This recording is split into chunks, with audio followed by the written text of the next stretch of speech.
Jonathan Hearn. I'm the president of ASEN. So welcome to the Anthony B. Smith Lecture for 2022, lecture sponsored by the Journal Nations and Nationalism in conjunction with ASEN.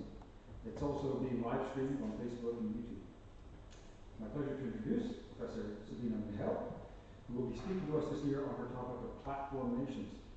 This pioneering work explores how politics, commerce, law, and publics shape the way digital platforms are used to imagine nations online.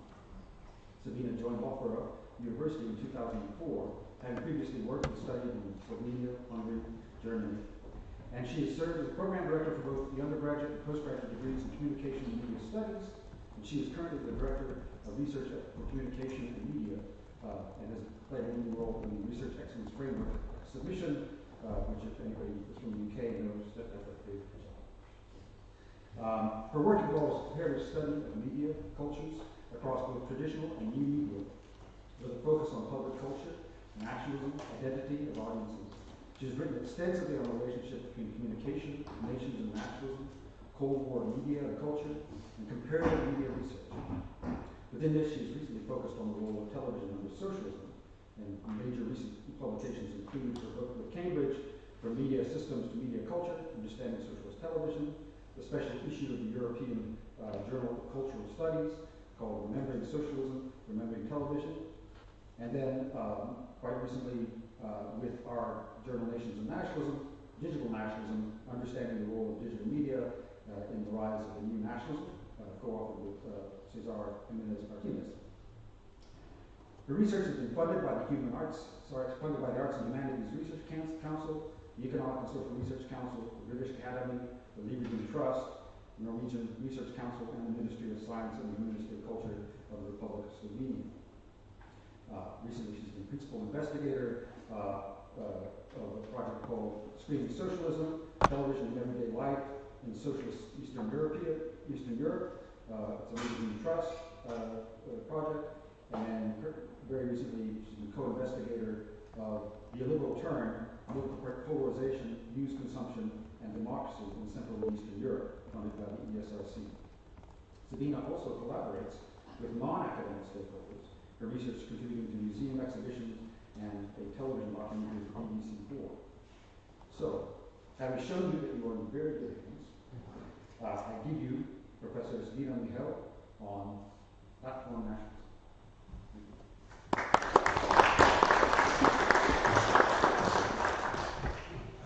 Thank you, Jonathan, for this lovely introduction, and thank you to the organizers of this event for having me here today. And I have to add special thanks to David Cole, who brought me to Antwerp safely and more or less in time, so that I could actually deliver this lecture in person rather than having it to stream it from somewhere, let's say, stuck in the tunnel between the UK and France, which was quite a realistic proposition at some point today. Well, thankfully, I'm here and looking forward to the talk. Now, when I accepted the invitation to give this lecture, which is now a few months ago, I had envisaged a rather different talk, I must say. I was planning on talking to you about, let's say, rather invisible, taken for granted, perhaps even obscure parts of our digital experience that make us what I call members of platform nations. Now, I will still talk quite a bit about that, about these invisible and taken for granted things. But over the past few months, and especially after the past month and a half, the world has changed quite a bit. And platform nations have, unfortunately I have to say, become much more visible and consequential in our world of digital platforms. And they have also shown us that they are much more consequential for the social lives that we live both not only online but also offline. Indeed, platform nations, I would say, have quite literally gone to war. Indeed, I'd like to start by arguing that the war in Ukraine is the first ever proper, fully fledged war of platforms, or platform war. Now, what do I mean by that? Of course, I know that platforms have been an integral part, an absolutely essential part of conflicts for quite some time now. But they have largely served as tools of conflict. They have served as tools that have channeled propaganda, spread narratives, promoted our side over their side. And they have provided tools for actors that were external to platforms. Now, what I think has changed during the war in Ukraine is that the platforms themselves became key actors in the conflict, that have actively started taking the side of one or the other warring party. And indeed, they have started acting on behalf of nations. So making platform nations the object of control. Very much a real part of how the conflict is waged. Now, I tried to construct a little timeline here for you to show you some of the key moments in the war in Ukraine that involve platforms. I'm starting with the 25th of February, which was the point when Russia accused Facebook, if you're familiar with that perhaps, of censorship and discrimination against Russian media. That was on the basis of the fact that Facebook continued to do what it was doing already, and that is fact-checking content on certain platforms and marking it as unreliable, and that was considered censorship by Russian authorities. A few more things happened in quick succession. On the 26th of February, many users of Twitter in Russia also had their access limited. Then on the 4th of March, Russia made spreading so-called fake information, offline and online, but primarily it was aimed at online platforms, punishable by law, and leading to national imprisonment of up to 50 years. On the 5th of March, another digital platform of sorts, PayPal, suspends services in Russia. On the 6th of March, one element of social media, TikTok, which is on China, prevented users in Russia from uploading content, largely out of concerns over breaking EU legislation. Then on the same day, Netflix also suspended services, and also after refusing to carry about 20 free-to-air channels of Russian authorities, it was required to include them on this package as part of what would allow you to enter Russian. Then on the 7th of March, the so-called digital minister of Ukraine, Loughborough, contacted several digital platforms very publicly on social media to ask them and try to pressure them to suspend services in Russia. Some of them responded. Then between 9th and 10th of March, White House had briefings with TikTok celebrities, briefing them about the war. And I heard you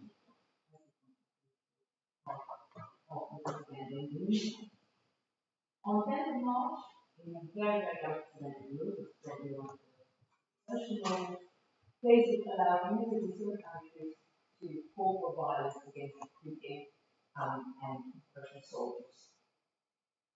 And on the 21st of March, Russia blocked Facebook and Instagram, and even declared Meta, so the owner of Facebook and Instagram, terrorist organization.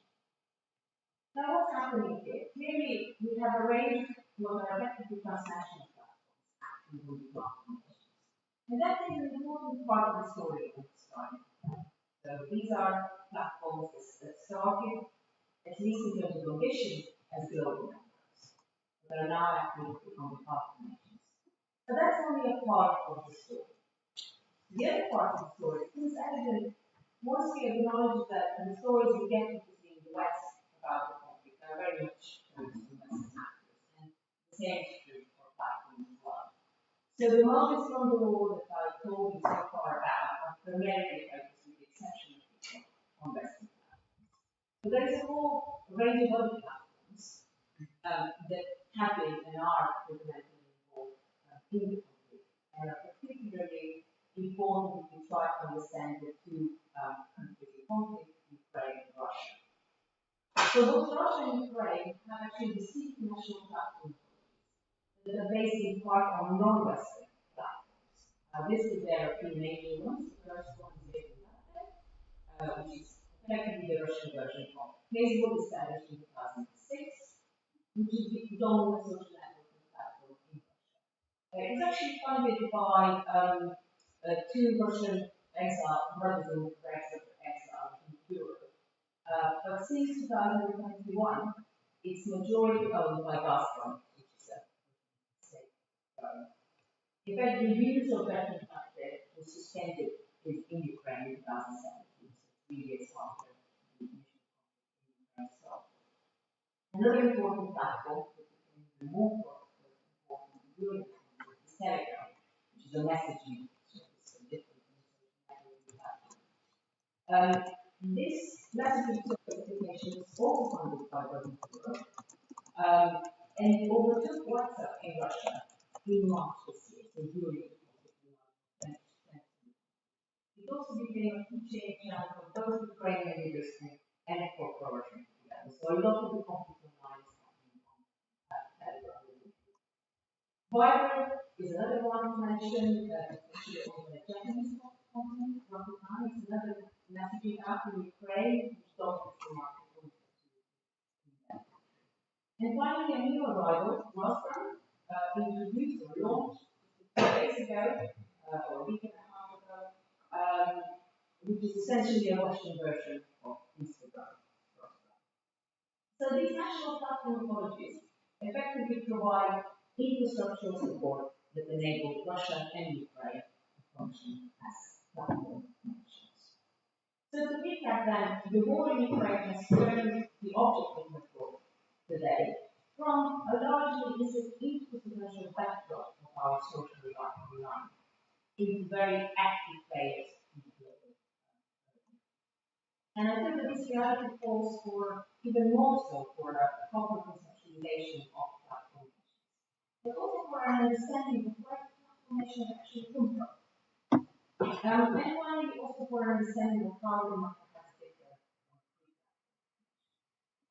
Now, I'm not going to be able to deliver on all of that today, but I'll cover just some of the points.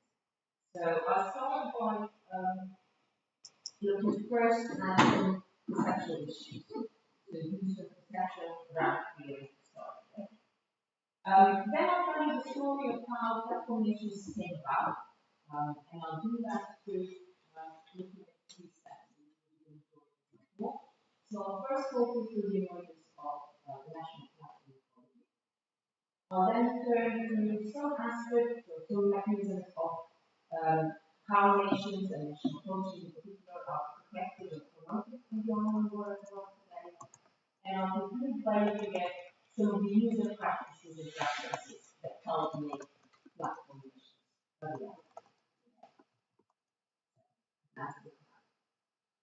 Starting with the conceptual issues. I'm starting with a rather perhaps basic, simple issue. So I'm starting with defining platform nations as many communities that depend, whose continued existence depends on the support of digital platforms. Now, the context of such platform nations is what Van Dijk noticed a few years ago called active the platform society. So it's in a way a society that is completely, increasingly so mediated through platforms. So platforms in a way in a platform society function as intermediaries of all aspects of social life, not only the communication aspects of our life, but also access to health, politics, economy, commerce, and results in individual life.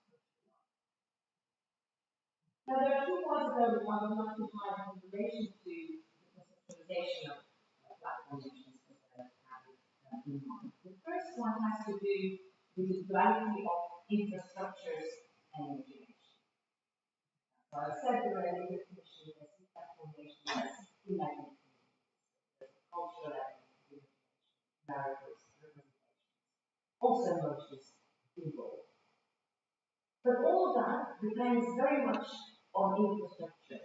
And I think this link between imagination, infrastructure, and infrastructure really key to understand also how platform nations link to issues of power, and also how they become somehow inescapable elements of power. Obviously, for infrastructure to be built, we do need to listen. And a lot of these platforms have talked in the UK have been dependent also.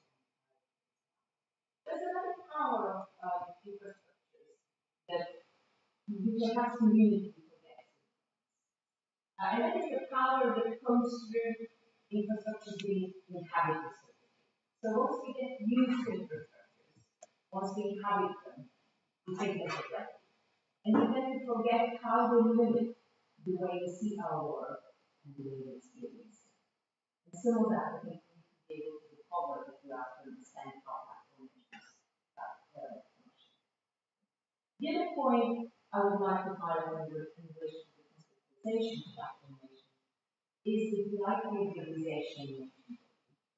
Now, this is a well-known reality to anyone who has read nations, but it comes very much before, again, in platform nations. To the point that the rise of platform nations itself is absolutely fundamentally dependent on the rise of global platforms. On platforms that started with the ambition of becoming platforms that we know today and we still use, primarily Western platforms, Amazon, Facebook, Google, or Netflix, some of those that I will mention later on as well, which really started by disrupting existing national monopolies of communication and media. But gradually, after this initial disruption, that has also seen some new actors within these platforms come into play. We have seen a reassertion of the national. So, a kind of almost a kind of a national reaction to globalization. But at the same time, what we've also been seeing is a growing independence of these usually global platforms on national infrastructures and national institutions. And finally, I would like to highlight something that perhaps is most visible to those of us who have also studied media and nations history.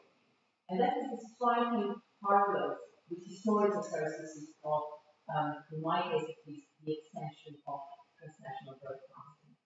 And the emergence of broadcasting that just as digital technology is a border hopping technology.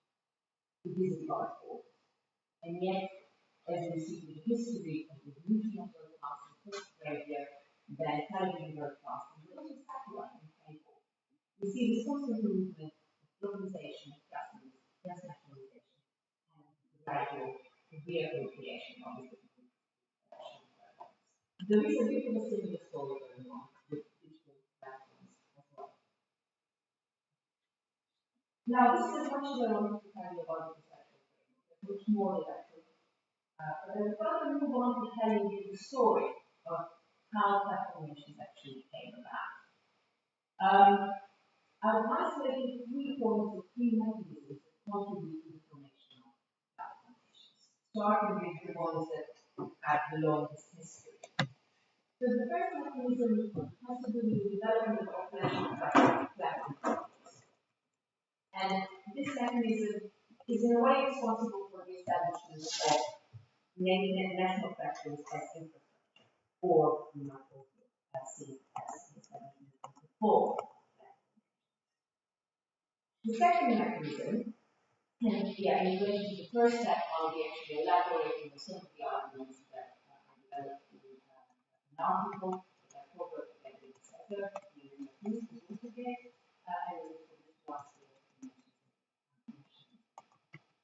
Then with the second mechanism, I'm actually moving from platform nations as walls or as infrastructures to issues of content and culture.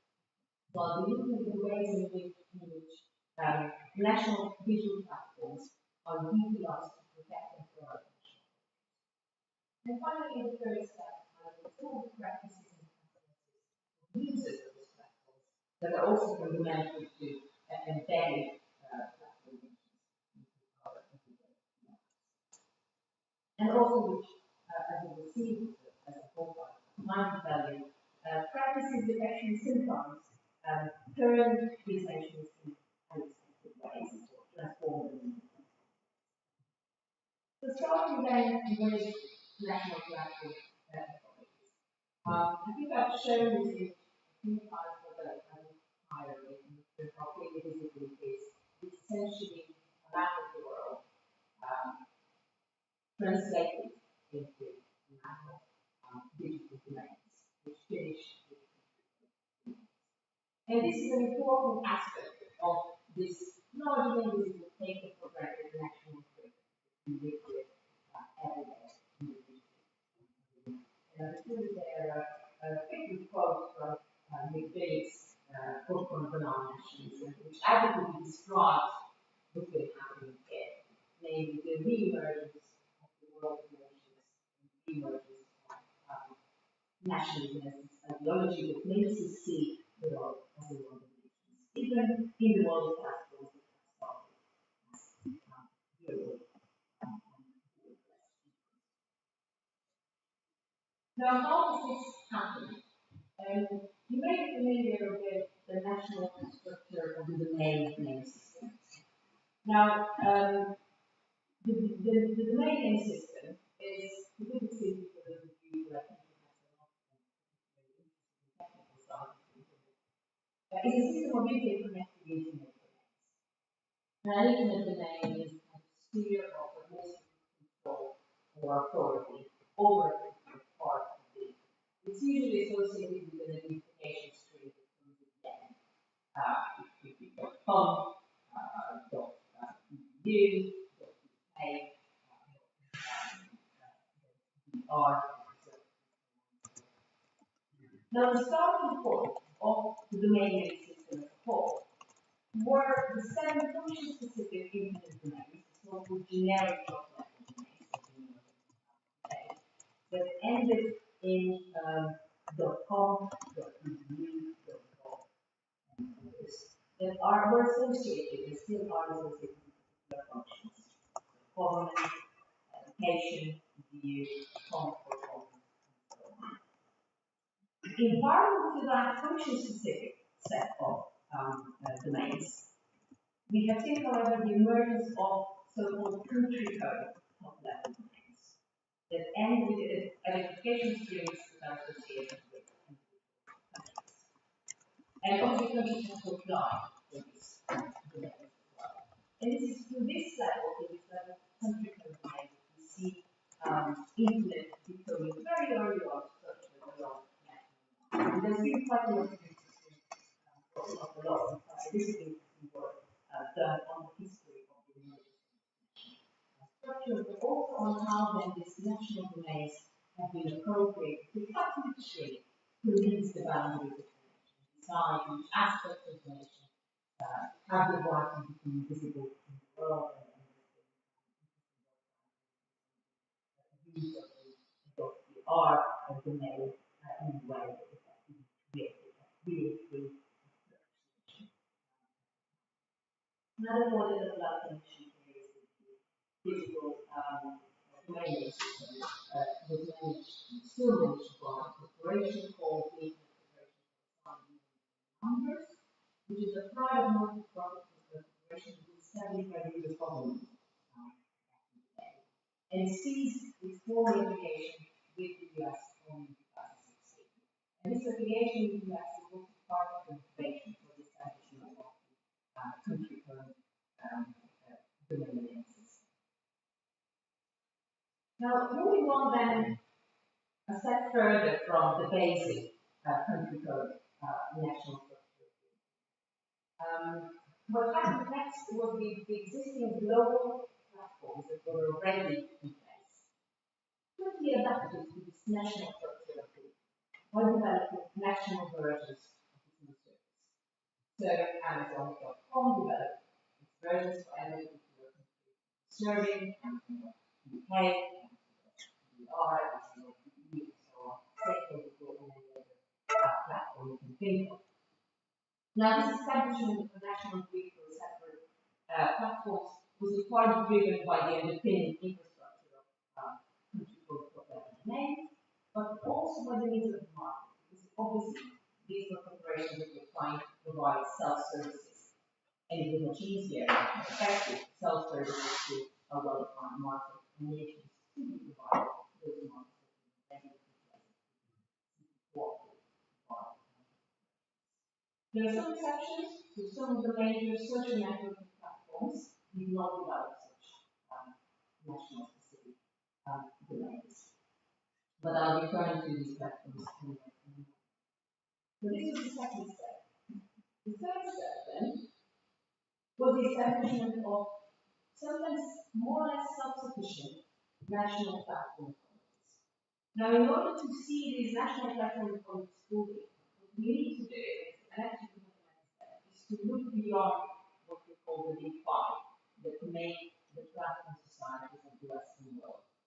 I've illustrated the big five using here a slide from the book that I've already mentioned, Platform Societies, in 2018, which illustrates the big five of Amazon, Apple, Facebook, Microsoft, and so on, to main owners of the main digital platforms. Now, these platforms are, of course, global in ambition, but they have been rivaled by national and regional. Now, initially, what happened was that these national competitors only survived for so long. There's many examples of failure. Only see that one national class from Poland, the social networking platform, Polish equivalent of Facebook, which at some point in 2009 reached about 13.5 million, so became quite large and popular, but then ultimately closed last year.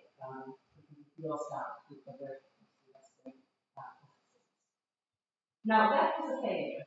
There are other successes, especially in recent years, we saw several nations actually managing to successfully develop and sustain their national digital platform. The most striking example is a fully fledged national platform strategy with several, not just one, but several Chinese alternatives to the platforms that we use in the West. I'm not going to go into detail here. There's a few who are familiar with the Chinese, you recognize some of those. Now, the Chinese platform ecology might seem very different, and it is in many respects. It was driven in establishment by the very explicit policy driven by cyber nationalism and ideas of cyber sovereignty as well. It's different also in the way it operates. So WeChat, which is the equivalent of WhatsApp for those who use that, functions quite differently in the Chinese context and sends it operates as a meta platform that offers an entry point for many other services. And with an all-encompassing envelope for many other services. What's also interesting with the Chinese transformation is that it started successfully developing platforms that have been used regionally and globally to some extent. The TikTok is the most recent and striking example of the Chinese platform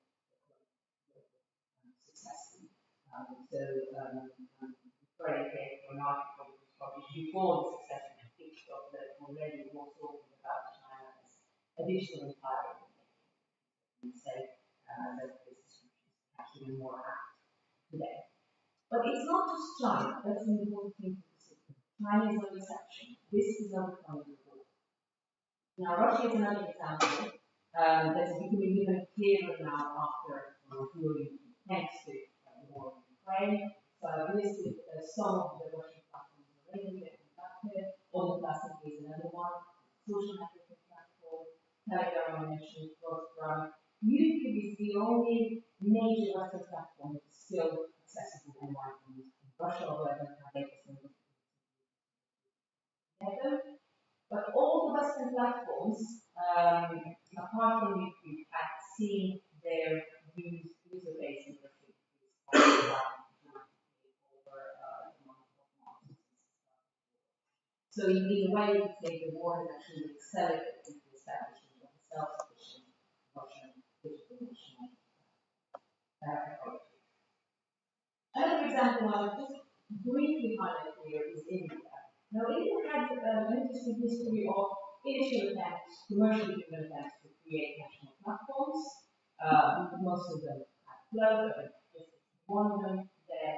But then since 2019 onwards, in particular, we see a flurry of new digital platforms, specifically in development and growing in popularity. And it's not a coincidence that some of this activity has come after the send-off between Twitter and the Indian government to Foreign Service in 2021 was Twitter refused to block accounts that were accused by the Indian government of spreading disinformation. And at that moment, first the Indian government ministers moved to a different Indian platform group. The Vice President of India launched some messaging platform and we also see the establishment of a state. Now, where this is going, how popular these platforms are, it's still to be seen, but there is a little move in the direction that we've seen. So, this was then the first mechanism, so I hope that I managed to illustrate how, just by looking at this infrastructure element, we clearly see more and more evidence over time of platform nations functioning at a purely infrastructure formal level. Now moving on to issues of culture and digital content as opposed to infrastructure. I'm showing you here a screenshot of my own computer. Again, every time I try to access content through the Slovenian national broadcaster, trying to access largely cartoons that were produced by Western producers dubbed in Slovenian. I can't get access to those. Now, the mechanism through this through which this kind of block of happens is called geoblocking. Including the definition of that there. It's essentially an electronic denial of access to online content that is predicated on your IP address, which has a geographic location. Because I'm based in the UK, I can only get access to material that was produced by the Slovenian broadcaster, not material that was produced by somewhere else and not just done in the and you can say that these geo-blockers actually, effectively functions as a border guard of the digital border. So this is a mechanical way to which national homelands are being literally recreated and erected in the digital. In order to be able to understand how this works, we need to move beyond social networking platforms and messaging apps and start looking at video on demand platforms. These are platforms that range from catch-up TV, so if you have a national broadcaster, chances are you will then now be offering catch-up TV through their digital platform, but also subscription-based video on demand services, Netflix, HBO, Disney Plus. There are more and more, also with national versions being developed. Now, these platforms serve as useful examples of how the protection and promotion of national cultures happens. And it happens through both, or with the help of both legislative frameworks and commercial imperatives. So, on the one hand, these providers are adapting their content to national audiences and databases. And at the same time, they are obeying copyright legislation as well as public service legislation that is demanding them to provide more national. Now, I'll briefly talk just about a couple of examples. One is Netflix, and the other is the audiovisual media services that actually adopted in 2008. So, Netflix first. Here I'm basing my thoughts pretty much entirely on the Barthel's nice book about Netflix nations. This way, where he talks us through the story of Netflix going global. So Netflix was established in 2017, the US platform, but then started rolling out services internationally from 2011 onwards. And the one shows how gradually Netflix, although it initially allowed users to access content regardless pretty much of copyright and legal language, it increasingly, or at least allowed users to use different technical means of circumventing the legal law. It's increasingly started adopting itself and adapting its services.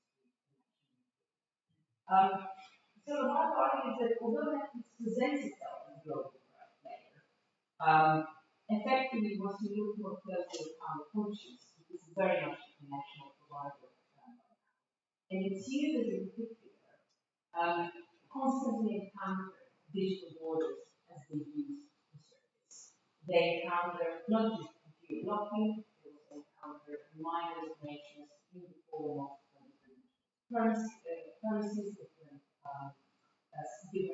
of subtitles, depending on where they're using Netflix, and of course a different range of foreign television programming is available through Netflix depending on where in the world. So based on that, we want to actually conclude that rather than Netflix being this uniform global service, it's better to think of it as a collection of national media services tied together in one platform. And you can say something similar about many of these global players. Now moving briefly on to the Audiovisual Media Service Directive. Now this directive is linked partly to non-established legal means of copyright, which have been historically linked to national borders and still functions in this way. Now the same applies to the public service media legislation, which is also embedded in in which include protections for what is called or referred to as cultural diversity, and extends to very many forms of diversity. Now, digital platforms, interestingly, and importantly, initially escaped this kind of regulation because of being treated as service providers rather than publishers. But legislation has been touching on the practice of the past. And most visibly, so the Audiovisual Media Services Directive in 2018 used mediation for services to invest in indigenous audio production first, as well as to roll out a certain quota of European and that national content. There's been also some work done already on the evidence of the impact of this legislation on the kind of material in access by evidence that shows this happening. Now, I'm aware of the time, so I'm going to skip really quickly to the rest. I'm not going to talk you through this slide. Essentially, what I meant to say more generally is that although what we see in Netflix is a remote relations, it's important to also understand that Netflix does allow for information slightly different from this, and slightly different types of content. So one of the things that Netflix services can do is precisely because it is a global platform and target place-based topics, transnational clusters of taste and accessibilities around the world that wouldn't otherwise be visible or large enough at national level, but once you construct them together for several nations, they compose a viable market and can be part of the system. So we have similar that platform nations do enable to generate, and it's part of the platform. Another more general point that I'd like to make briefly before I turn to user preferences and practices relates to the way in which audiovisual platforms relate to wider structures of digital borders and national policies.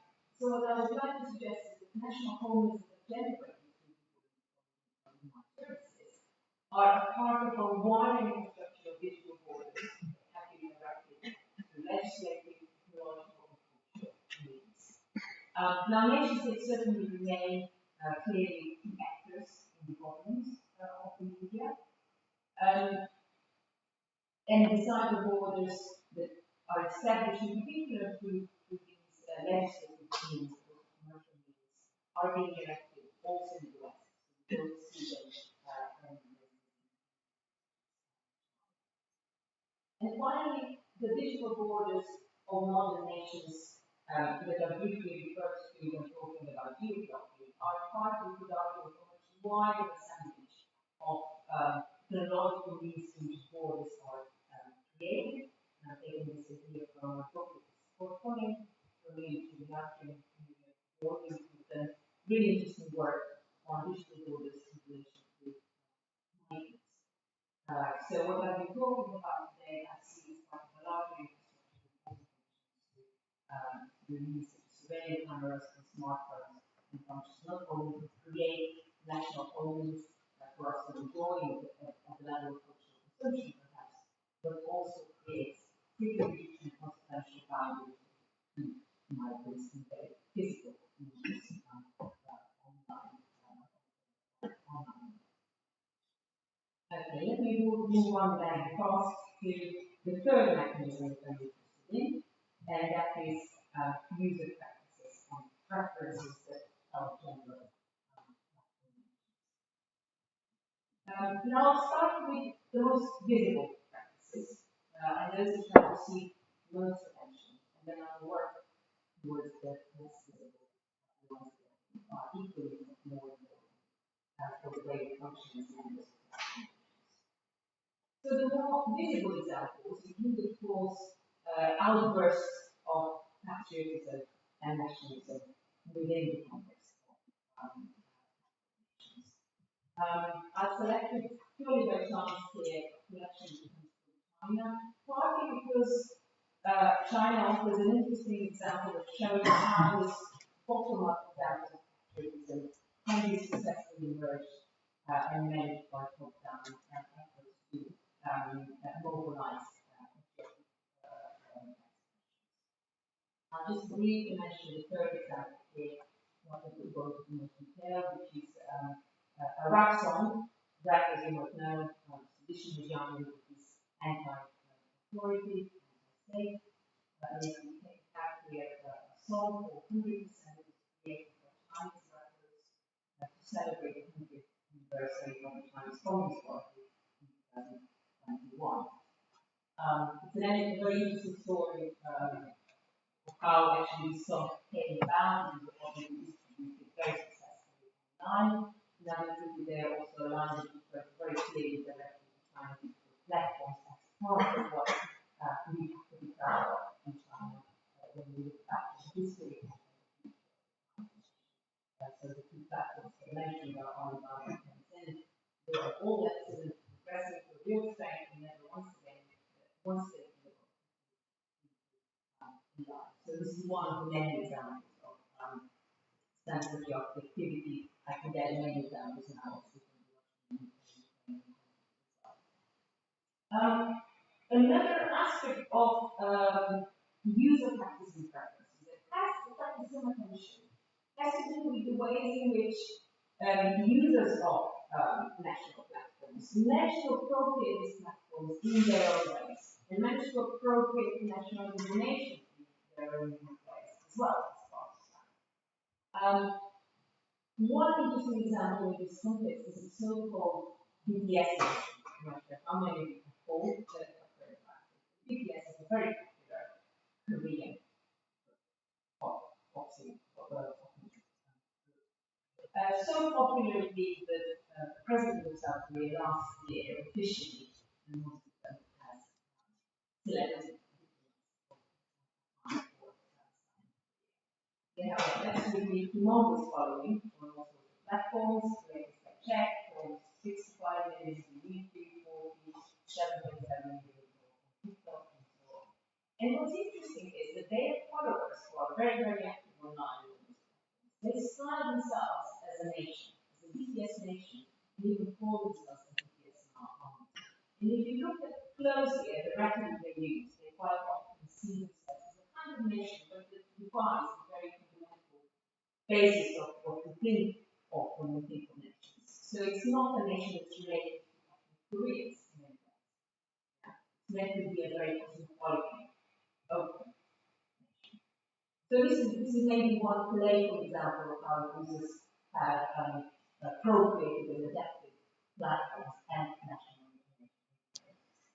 Another part is playful one, that we found in relation to our paper, and ISIS in many ways using these are platforms again here as well. We see a lot of evidence of media being used, structures being used in a way that mimics the paper.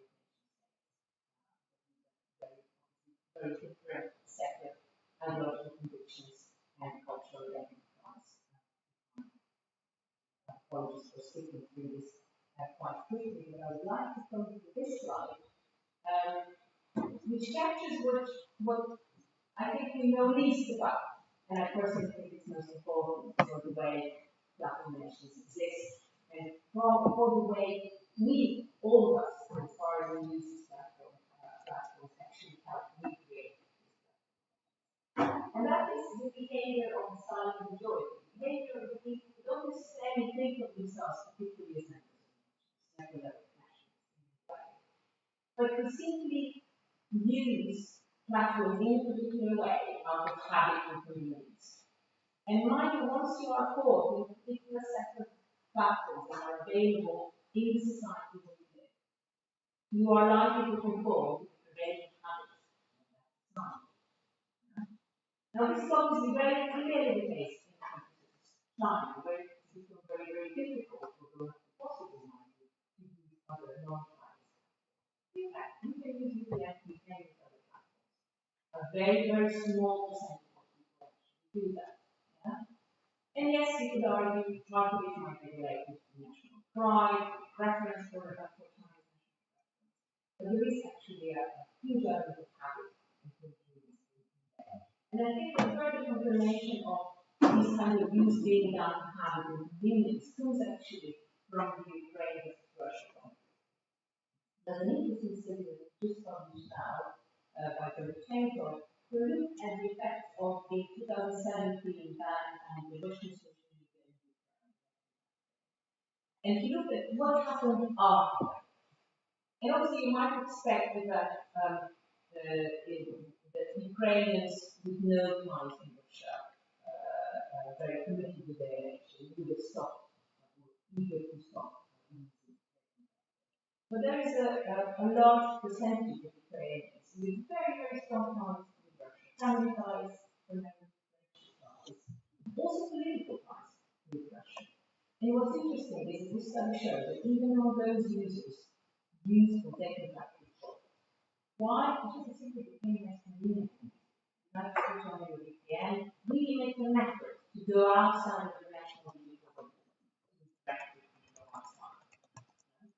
Now, these boundaries are not quite as strict, perhaps, in say, within the nations in the Union, again, if you think about it, a lot of our users in technology use our friends, family, send networks, use particular platforms that are common information, you are not as well.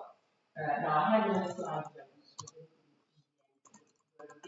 a little analysis of the users of digital platforms in different systems.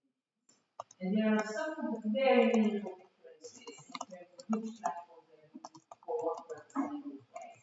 And these are effectively this kind of useful. Now, these kinds of habits are also complemented by something that we do know a bit more about, that has been researched, and that is now the production of the world of nations that the way it is still silently, habitually reproduced references to countries, our presidents there, but the complement of that, that's a crucial part of how we function as members of our nations, are also habits. Okay, so a quick conclusion then. I think what the lecture actually tries to stress perhaps can be described in some ways as a transformation of platform nations from nations that were perhaps early on imagined,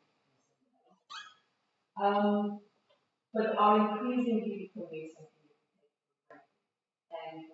And in this process, what happened with the information itself, it became evident. So as soon as we started inhabiting these platform nations, the imaginative creative elements and so on. And this cycle that starts with imagination and ends with the division of information is, I think, repeated with every new disruptive communication.